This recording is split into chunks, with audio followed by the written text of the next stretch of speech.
y a quelques années, alors que je surfais un peu sur un hashtag qui s'appelle Writing Tips, donc conseil d'écriture, qui doit sûrement encore exister aujourd'hui et qui doit sûrement encore être alimenté par des tas d'auteuristes. Je surfais donc sur ce hashtag et j'ai retweeté un de ses tweets. Et à l'époque, j'étais plutôt d'accord et je viens de retomber dessus, je viens de voir que j'avais retweeté et je sais plus trop qu'est-ce que j'en pense en fait de ce conseil.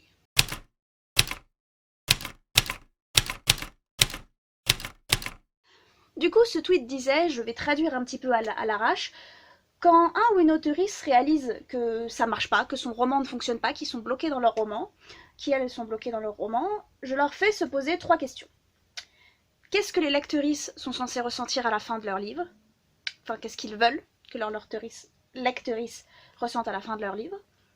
Est-ce que,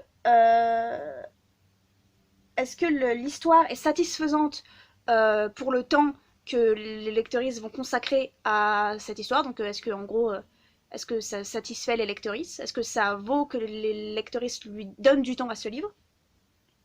Et le dernier, est-ce que les personnages vont nous manquer à la fin, quand on aura fini le livre?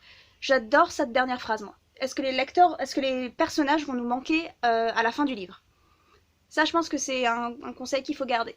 Sur le papier, oui, c'est pas une idée à la con de se demander ce que vont penser les lectrices de ce qu'on écrit ou de ce que les lectrices veulent quand on est vraiment bloqué dans notre histoire et qu'on cherche une nouvelle manière d'aborder les choses. D'ailleurs, même quand on n'est pas bloqué, hein, quand j'écrivais sur Wattpad, des fois j'écrivais des trucs et à la fin j'étais genre « Ha ha ha, ils vont détester » ou alors « Oh, j'espère tellement qu'ils vont aimer ». On recherche un peu cette interaction avec les lectrices. On a ce besoin un peu d'avoir des retours et de faire en sorte que ce qu'on écrit, ça plaise. Il n'y a absolument aucun mal à ça. Après tout, est-ce que vouloir un public n'est pas l'un de nos buts? C'est peut-être pas le but premier, on en a parlé il y a pas longtemps dans une vidéo qu'on n'a pas forcément envie de se faire publier, mais si jamais vous avez envie de vous faire publier, est-ce que c'est pas un peu cette interaction que vous cherchez? Ce besoin que votre histoire plaise à quelqu'un d'autre que vous. D'ailleurs, j'espère que votre histoire vous plaît. Moi, je sais pas faire ça, mais j'espère que votre histoire vous plaît, il faut qu'elle vous plaise. C'est d'ailleurs un petit peu aussi de ce qu'on va discuter aujourd'hui. Parce que on est bien obligé d'avouer que quand on se fait publier, si personne lit notre livre ou si personne n'aime notre livre, c'est pas vraiment ce qu'on recherchait à la base. Mais est-ce que vraiment, quand on est vraiment bloqué, est-ce que c'est la seule chose à laquelle on doit penser? Est-ce que quand on est bloqué, on doit absolument se dire « Mince, j'espère que les lectrices ont aimé ce que j'ai fait et qu'est-ce que je peux faire pour satisfaire les lectrices ?» Est-ce que vraiment vous pensez que c'est la meilleure chose qui peut vous venir à l'esprit et que c'est le meilleur moyen d'écrire l'histoire que vous avez envie d'écrire?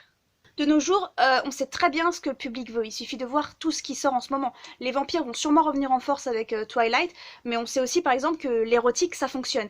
Et c'est bien d'écrire ce que le public veut, sauf que du coup, faut l'écrire vite, parce qu'une mode, ça passe comme ça.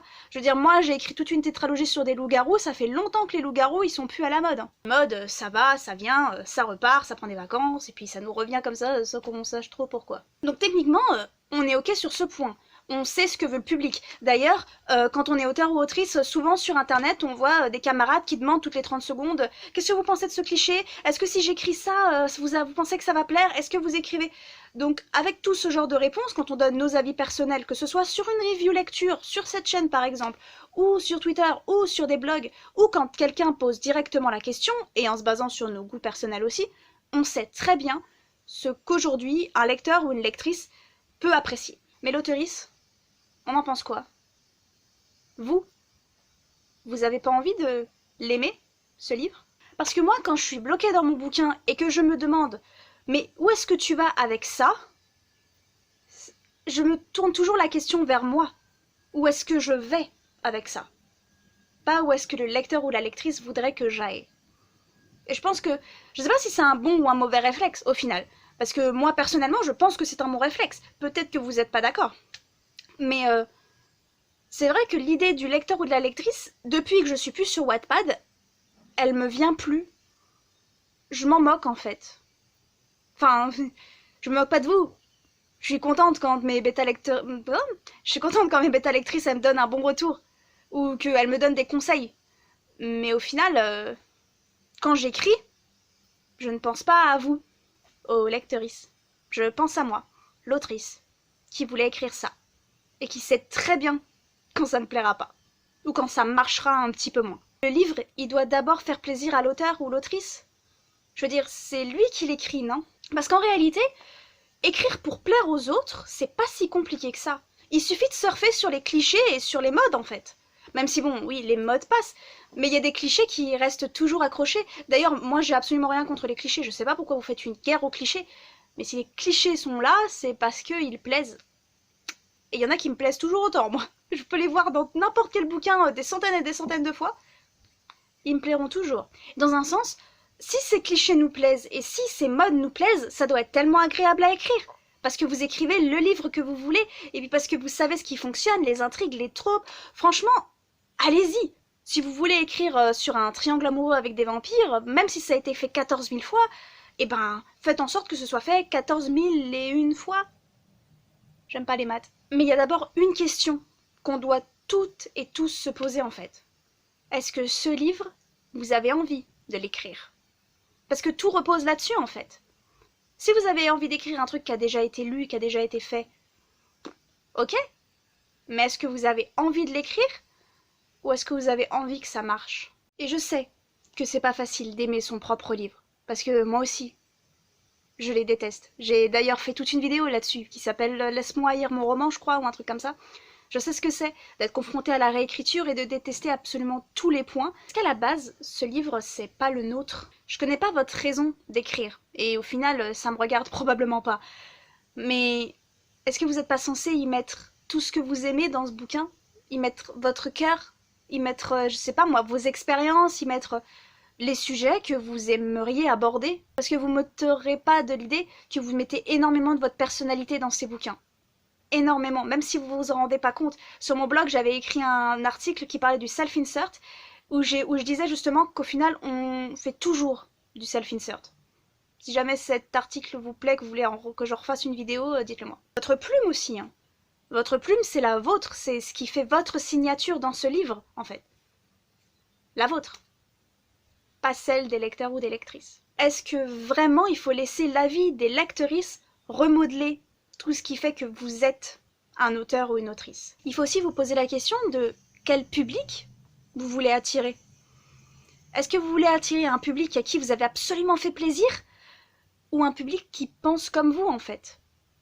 Un public qui peut-être n'attend que ça, que vous écriviez un bouquin qui sorte un petit peu de ce que les autres aiment tellement. Quelque chose de nouveau.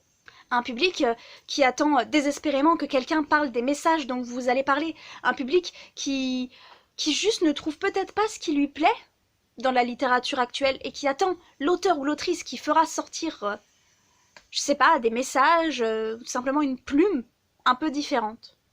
Est-ce que c'est pas ce public-là qui pense comme vous, qui aime les mêmes choses que vous voudriez attirer?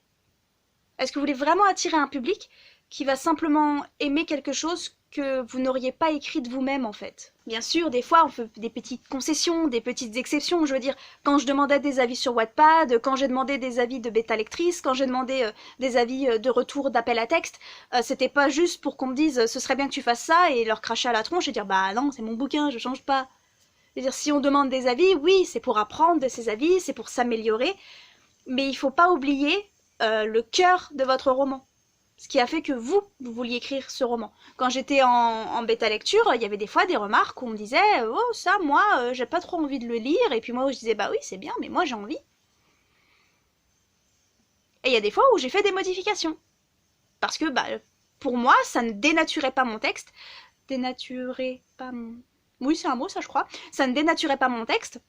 Ça ne changeait pas ce que je voulais dire. C'était un avis ou c'était parce qu'il y avait une incohérence ou parce que tout ça.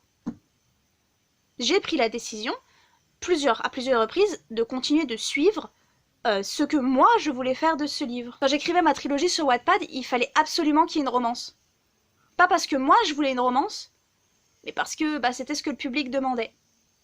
Il y avait deux garçons qui voulaient absolument qu'ils soient ensemble, parce qu'ils étaient très proches, et toujours, quand ils avaient des petits trucs un peu gentils l'un pour l'autre, ou quand ils se prenaient dans les bras, ou quand tout ça, j'avais quelqu'un qui répondait « Ils sont trop mignons, j'espère qu'ils vont se mettre ensemble avant la fin, ils sont trop mignons, nanana, nanana, nanana, ils sont trop mignons, oh, un couple, oh, nanana. » Non, ils sont potes, et j'aurais très bien pu faire le choix de les mettre en couple, en fait, en me disant « Ouais, ça plaît. » Mais non, j'en ai mis d'autres en couple, mais pas ceux-là. C'était pas ce que je voulais faire avec ce personnage-là. C'était pas ce que j'avais prévu.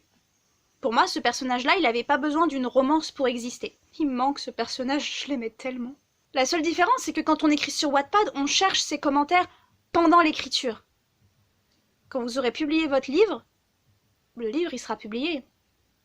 Que ça plaise ou non, ce sera trop tard. Donc pourquoi pas vous faire plaisir à vous, maintenant. Publiez le livre que vous voulez publier. Celui que vous ne trouvez pas, en fait, dans les librairies.